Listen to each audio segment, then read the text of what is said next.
Hola, ¿qué tal? ¿Cómo están? Hoy vamos a trabajar el tema denominado los pueblos originarios del territorio que hoy es Costa Rica. Bienvenidos. Veamos algunos datos importantes para iniciar el tema. ¿Sabías que los primeros pobladores de nuestro país llegaron al territorio nacional hace más de 12.000 años? Ellos eran grupos de cazadores recolectores nómadas y cerca del 2000 a.C. empezaron a domesticar algunas plantas alimenticias y con ello practicar una agricultura incipiente.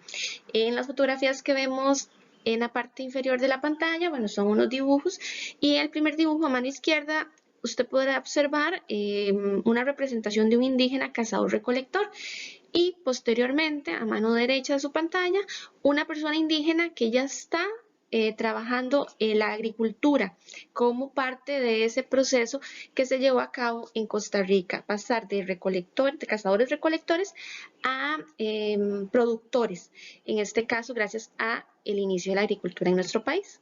Veamos la siguiente diapositiva.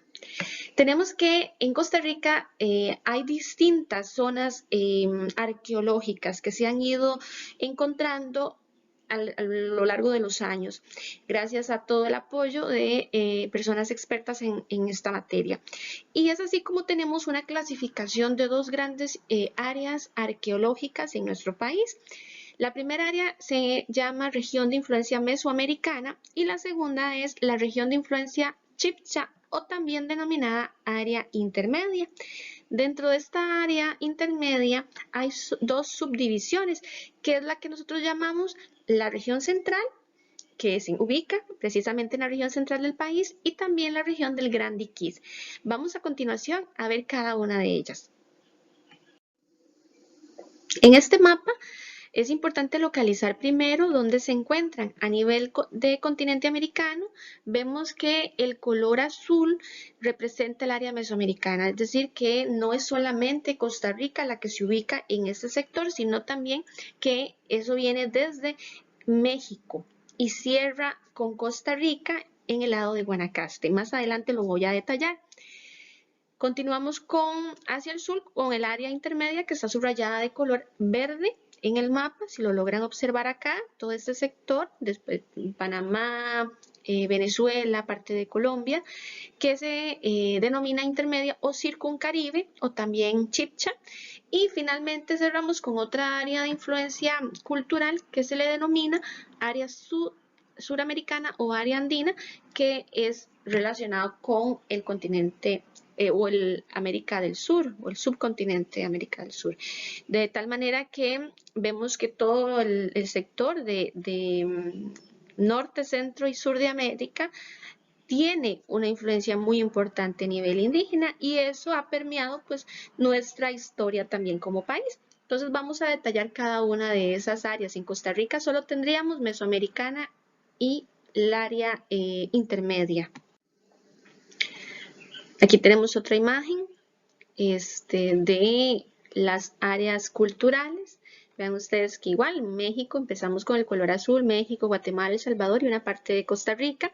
Ya en el área intermedia vemos de color amarillo todo ese sector, Panamá, Colombia, Ecuador, Venezuela, Nicaragua, parte de esos países. Y de un color celeste vemos la parte de islas, ¿verdad? Que se encuentran también con influencia indígena. Posteriormente, hacia el sur, encontramos subrayado de color rojo el sector de Perú, que corresponde al área de los Andes centrales, y ya para el sur, hacia el sur en el lado chileno, de color morado, encontramos el área surandina. Pero ya esas son unas divisiones muy específicas. Lo que me interesa acá destacar es que sí, efectivamente todo el continente americano se vio permeado por esa influencia cultural de distintos grupos indígenas que fueron coexistiendo a lo largo de los años, de tal manera que Costa Rica pues no se queda atrás. Costa Rica también tuvo esa influencia de esos grupos respectivos. Vamos a ubicarnos ahora con la región de influencia mesoamericana. En el caso de la región de influencia mesoamericana, es importante que la ubiquemos. Primero, comprende el actual Pacífico Norte de Costa Rica, lo que nosotros conocemos como la Gran Nicoya.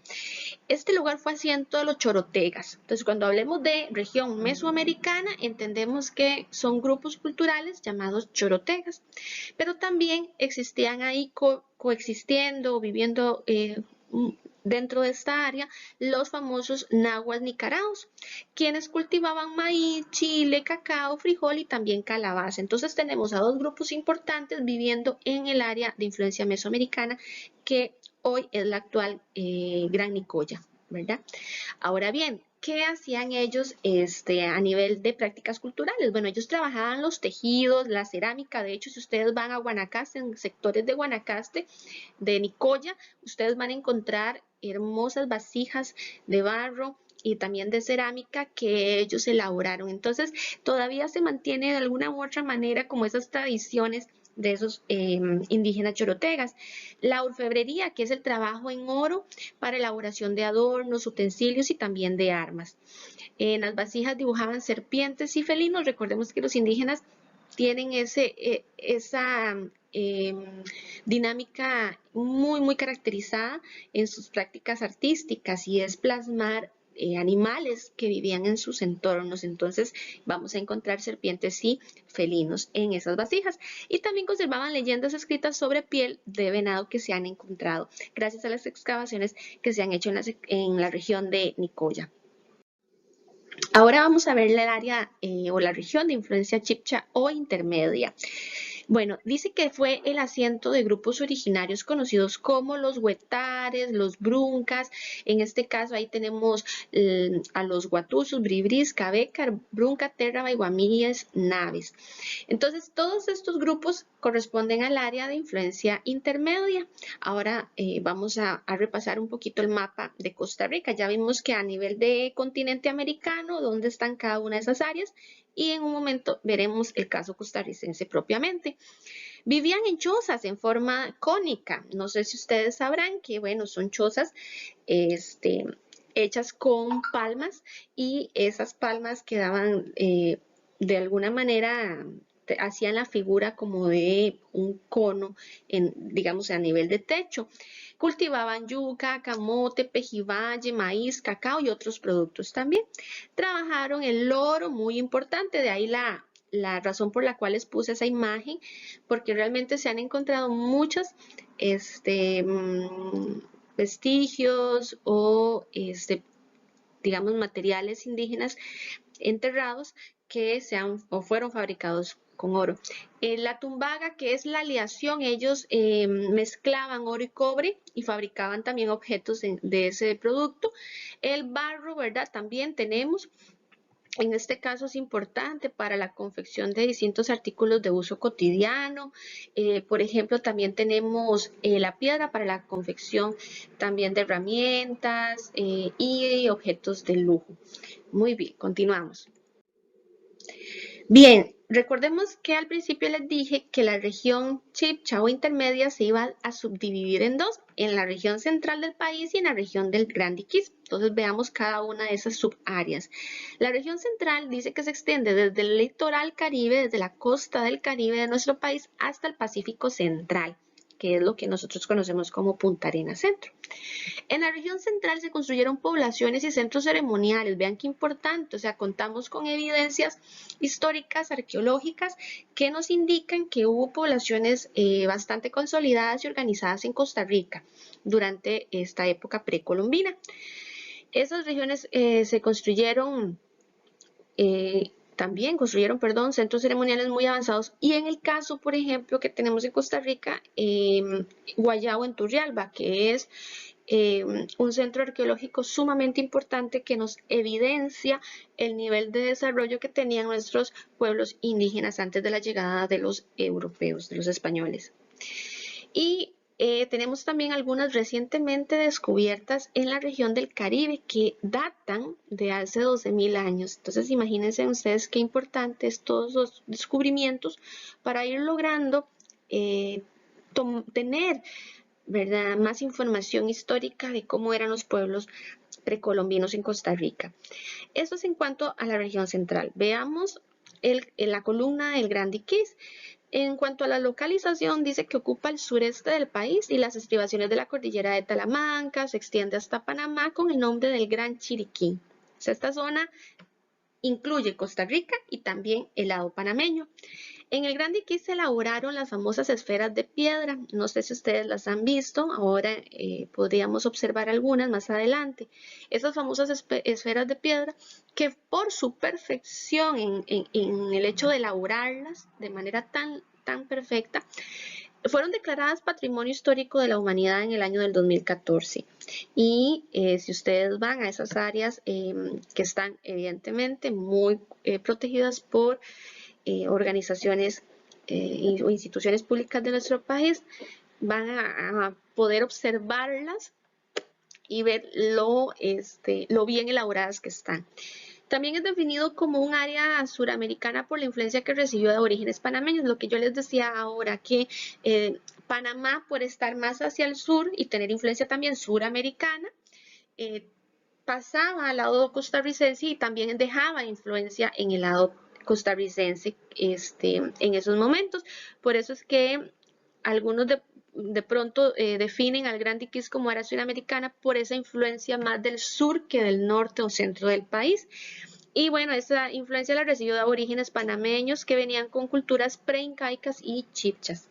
Entonces ahí están las dos subáreas que pertenecen al área intermedia, pero vean ustedes que se localizan en distintos lugares de Costa Rica y también tienen diferentes elementos históricos o características históricas.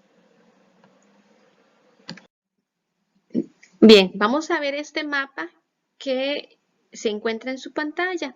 En este mapa, el color rosado representa la región de la Gran Nicoya. Recordemos que la Gran Nicoya formaba parte del área mesoamericana que se extiende desde México hasta Guanacaste, Costa Rica.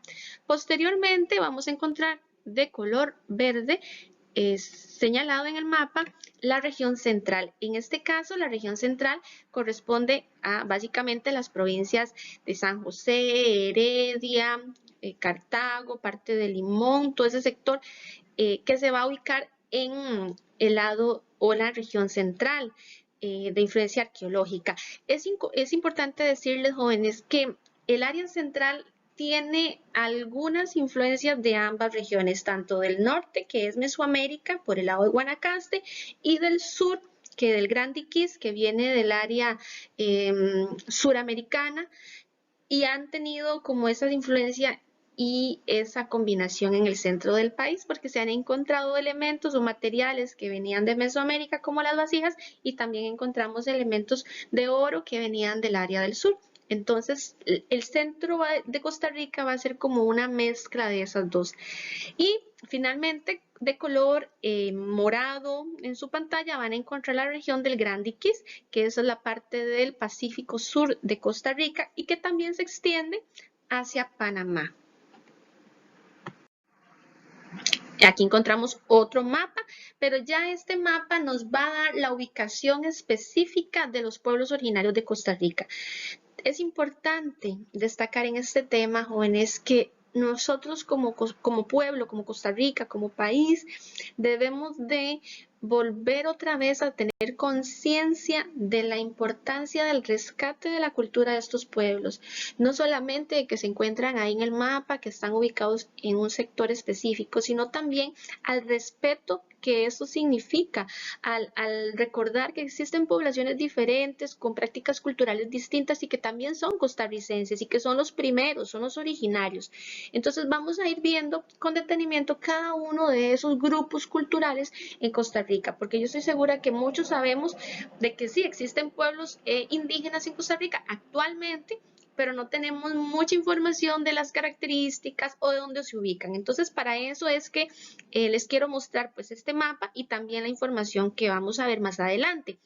En el mapa vamos a encontrar a los pueblos malecos, que está señalado en el sector norte. Si vamos al lado de la península de Nicoya, encontramos a los chorotegas. Recuerden, ellos son de influencia mesoamericana. Los huetares en el centro de Costa Rica.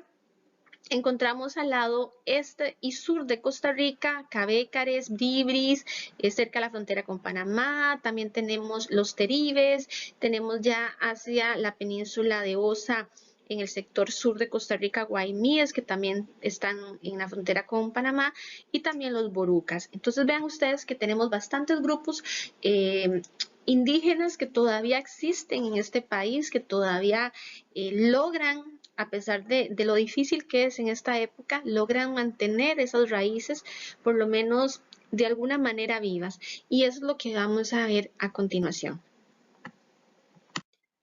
Veamos este cuadro que hace una caracterización o establece los rasgos más importantes de cada uno de los pueblos originarios de Costa Rica.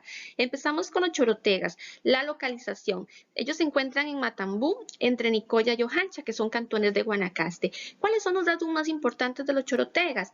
Estos grupos fueron sometidos a un proceso de mestizaje y dominación que prácticamente acabó con su cultura, aunque actualmente luchan por la afirmación de sus raíces culturales y su influencia se manifiesta en algunas comidas, artesanías, música y también se conserva por medio de la tradición oral. Es importante tomar en cuenta que los grupos chorotegas han ido perdiendo poco a poco la esencia básicamente de lo que fueron en épocas anteriores debido al mestizaje. Han tenido demasiada influencia de personas de otras etnias dentro del país y por lo tanto sí es importante mencionar que poco a poco ellos han perdido muchísimo de lo que tenían como herencia cultural al principio. Hoy algunos tratan, a pesar de ello, de conservarlas y hemos tenido, por ejemplo, proyectos muy lindos en Guanacaste de conservación de tradición oral. Sin embargo, es una lucha constante, es una lucha contra el tiempo, contra todo lo externo a su cultura y cómo ellos tienen que asimilarlo también. En el caso de los malecos o guatusos, en este caso ellos están muy cerca a nosotros. Recordemos que ellos están en el lado de Guatuso, que está relativamente cerca de nuestra comunidad de Fortuna, donde está el colegio. Entonces, yo creo que algunos de ustedes quizás puedan conocer más de estos que en relación con nosotros que vamos a estudiar. Ellos se encuentran en Guatuso, en cantones de Guatuso y San Carlos de la zona norte. ¿Qué rasgos importantes tienen los malecos? Bueno, la mayoría viven en localidades de Tongive, Margarita y El Sol, que son comunidades, son 3 pueblos que se encuentran dentro de toda la comunidad indígena de Guatuso en ese sector, básicamente. Los primeros pobladores provenían de otras etnias que huyeron de la dominación colonial. Entonces, en medio de todo ese proceso de captura, de esclavización que trajeron los españoles, un grupo de indígenas malecos huyeron y llegaron hasta este sector de Guatuso para poder protegerse. Cuando fueron sometidos, conservaron sus tradiciones y la lengua maleco, sobre todo después de los años 80, que es importante, cuando fueron despojados de sus tierras. Los malecos han tenido problemas limítrofes, problemas de invasión de tierras, como muchas comunidades indígenas también de nuestro país y del mundo. Pero sí, ellos han tenido en los años 80, bueno, la mala experiencia de haber sido despojados. Es ahí que se ha tenido que crear leyes para el respeto y la protección de las tierras indígenas, porque sí han sido víctimas de despojo de todas esas propiedades que les pertenecían. Continuamos con Huetar, principalmente Quitirricí es el lugar donde se ubican, Quitirricí de Mora y en Zapatón de Puriscal, que son cantones de San José. Aunque fue la población indígena más numerosa que hubo en Costa Rica, casi fueron exterminados por los españoles. Sus descendientes mantienen vivas algunas comidas, algunas tradiciones importantes. Sus descendientes, por ejemplo, trabajan el textil, fabricación de utensilios domésticos y el idioma de ellos, de los huetares, se perdió hace muchos años. Continuamos con el grupo Térrama o Teribe. La localización de ellos es en Buenos Aires, en la zona sur de Costa Rica, a orillas del río Grande de Térrama, de ahí el nombre. Rasgos importantes, ellos fueron traídos desde Panamá en la época colonial. En la actualidad, con el apoyo de sus parientes panameños, buscan el rescate de sus costumbres, de sus tradiciones, fomentan el uso del idioma teribe, que casi no se habla en sus comunidades, que es importante. En el caso del grupo Cabeca, tenemos la localización en Buenos Aires, también en la zona sur, en Turrialba, Cartago, en Limón, Matina, Siquirres y Talamanca. Rasgos importantes, es uno de los pueblos más numerosos del país, se encuentran distribuidos en 8 territorios indígenas Vean qué importante eso. Conservan el idioma cabécar y muchas tradiciones culturales, espirituales, familiares. Sin embargo, volvemos al tema de la problemática, de que está en peligro la destrucción de los bosques, de donde tienen materias primas, alimentos y medicinas. Vean ustedes que también, aunque no han sido despojados como los huatusos de sus tierras, pero sí tenemos otro problema y muy parecido, que es la destrucción de sus comunidades por el tema de la destrucción de los bosques. Entonces, eso significa una disminución de las materias primas, de los alimentos, de los que ellos se pueden beneficiar. En el caso del grupo que sigue, que sería Bribri o Bribri, ambos lados de la cordillera Talamanca es el lugar donde ellos viven. ¿Qué rasgos importantes tienen? Bueno, sus costumbres y tradiciones son similares a la de los pueblos cabécares y se mantienen muy arraigadas, aunque han sido debilitadas por la penetración de personas blancas o personas no indígenas y la ampliación de la frontera agrícola.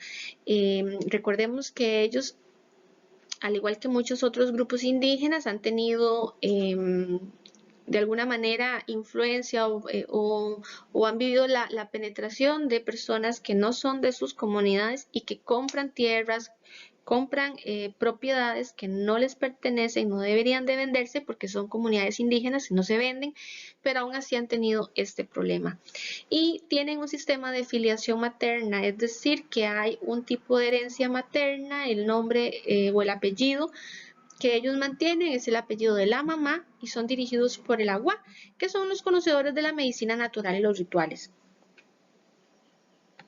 Continuamos con el grupo Brunca o Boruca. La localización es principalmente en Reycurré y en la zona de Boruca, en Buenos Aires. Eso le pertenece a la zona sur de Costa Rica. ¿Qué rasgos importantes tienen los bruncas o borucas? Bueno, su cultura se ha ido perdiendo por la dispersión de su población, por la construcción de la represa hidroeléctrica Boruca, y aunque intentan revitalizarla por medio de emisoras radial Boruca, el folclore y la artesanía donde destacan las mujeres. Es importante, jóvenes, mencionarles esto, que hay grupos que están tratando de rescatar, de mantener esa cultura en medio de todo este proceso de simbiosis, de sincretismo, de mezcla con otros grupos culturales.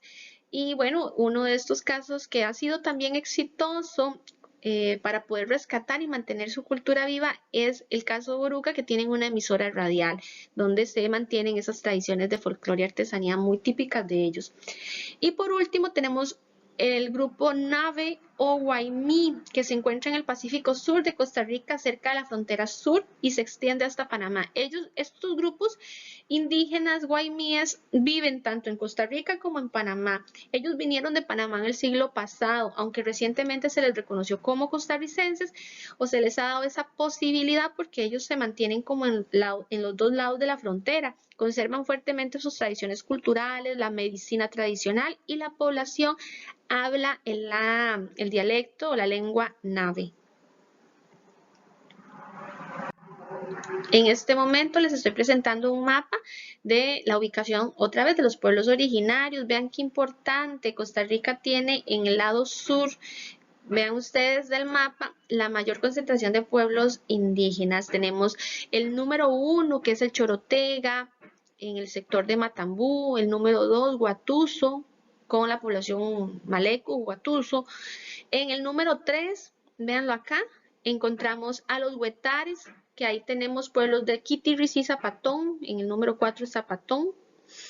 Tenemos el número 5, 6, 7, 8, todos estos pueblos que forman parte de la comunidad Cabécar, Nairi, Aguari, Chirripó, Bajo Chirripó, vean ustedes qué montón, Taini, Telire, Talamanca, todo ese sector de Talamanca, Talamanca Cabécar, Ujarrás, China, Quichá, todos estos hasta el número 12, desde el 5. Vean ustedes, desde el 5 aquí en mi cursor, pasando por el 6, todo esto, 7, 8, hasta el 12 forman parte de el área Cabécar. Por eso están como de color rosadito, un rojo bajo, en realidad. Bribris tenemos el color 13, 14, el color blanco, número 13, 14, 15 y 16, que son pueblos que están subrayados acá, este color blanco, se los estoy ubicando con el cursor, véanlo aquí, 13, 14, el 15 y el 16, todos esos pertenecen a los Bribris, vean que cerca de la frontera con Panamá. De color oscuro, negro, tenemos a los Terrabas, solo tenemos el número 17, obsérvenlo acá. Continuamos con la comunidad Brunca o Boruca, que es de color verde, es el 18, el 19, estos dos. Continuamos con las poblaciones guaimíes o naves, que están subrayadas de color rojo intenso y con el número 20, 21, 22, 23, 24. Vean ustedes, todo el final de la frontera sur de Costa Rica tiene población nave. Entonces, con esto, ¿qué nos indica el mapa? Bueno, que en Costa Rica hay dispersión de pueblos indígenas, que la mayor concentración se ubican en el sur del país, pero que también tenemos en el norte y centro algunas evidencias, algunos pueblos que tratan, a pesar de lo difícil que es de mantener viva su cultura y sus prácticas, sus herencias culturales. Bien, llegamos al punto de análisis en relación con los desafíos de los pueblos originarios de Costa Rica. Es muy difícil, jóvenes, es muy difícil hoy luchar contra tanta desigualdad, y los pueblos indígenas han sufrido muchísima desigualdad, discriminación y vulnerabilidad de parte de los gobiernos y de las personas civiles en Costa Rica y en el mundo. Entonces, hemos hecho una lista de 8 problemas, 8 desafíos que han sido parte de de todos los años, de las décadas que han estado aquí nuestros pueblos indígenas, y que a pesar de leyes y a pesar de intentos hacen falta mucho más para poder apoyarnos. El primer desafío es la inestabilidad territorial. Frecuentemente sus territorios se encuentran en peligro por la ocupación ilegal por parte de la población no indígena. Recuerden que los territorios indígenas no se venden, eso está en la ley indígena, o son comprometidos por proyectos de explotación y extracción de recursos naturales, como en el caso de los borucas, que les decía yo que ellos construyeron, bueno, el gobierno construyó una represa hidroeléctrica en su comunidad. Así que, bueno, es muy difícil en este caso mantener el territorio indígena protegido, porque siempre hay algunas personas, algunas empresas que quieren sacar provecho de estas comunidades, que además son muy ricas en bosques y materia prima. 2. Aislamiento. El difícil acceso a sus territorios impide a la población indígena recibir una atención médica oportuna, lo que obliga a trasladarse en helicópteros que no siempre llegan a tiempo, por lo que muchas personas han muerto por diferentes enfermedades y también por la mordedura de serpientes. De ahí la importancia que ha tenido el Instituto Clomiro Picado en la fabricación de antivenenos para apoyar a estas personas que mueren a causa de mordeduras de serpiente, y muchos niños pierden también parte de sus cuerpos, brazos, piernitas, etcétera, cuando son mordidos y los tienen que amputar. Entonces, eso es una de las problemáticas que ellos tienen. Además, la población debe caminar por caminos largos, difíciles, peligrosos, para poder llegar a los centros educativos o a un centro de población para realizar alguna gestión o abastecerse de alimentos, de artículos que ellos necesitan. Además, las instituciones no cuentan con personas que hablen sus idiomas. Eso es muy importante, lo que dificulta la comunicación adecuada, es decir, ellos van a un servicio de salud y no hablan el idioma de ellos, o por ejemplo van no sé, a hacer algún trámite de recibos o en alguna institución pública, y no hay personas que los puedan atender por ese problema de comunicación del idioma. En el caso de la educación, sí les cuento que, bueno, la ley faculta a los profesores que dan clases en comunidades indígenas a hablar y dar la clase en la lengua indígena de ellos. Ese aislamiento también ha provocado que algunas comunidades hayan caído en redes del narcotráfico, lamentablemente, y han sido víctimas de personas que utilizan sus comunidades para cultivar marihuana. Tenemos otro desafío que es el tema educativo. En el campo educativo, la situación de la marginación, la exclusión se manifiesta en el hecho de que cerca del 90% de la población indígena no sabe leer ni escribir. Y el nivel de escolaridad promedio es de 5.7 años. Eso es demasiado, muchachos. Esas son estadísticas alarmantes. No es posible que el 90% de la población indígena no sepa leer ni escribir en castellano, por ejemplo. La mayoría apenas cursa la primaria y solo el 13.2% de la población termina la secundaria y el 7.4% estudia y trabaja. Así que yo creo que hace falta mucho trabajo para poder ayudarles y darles las mismas oportunidades que tenemos las personas que no somos indígenas en Costa Rica, pero que también somos costarricenses.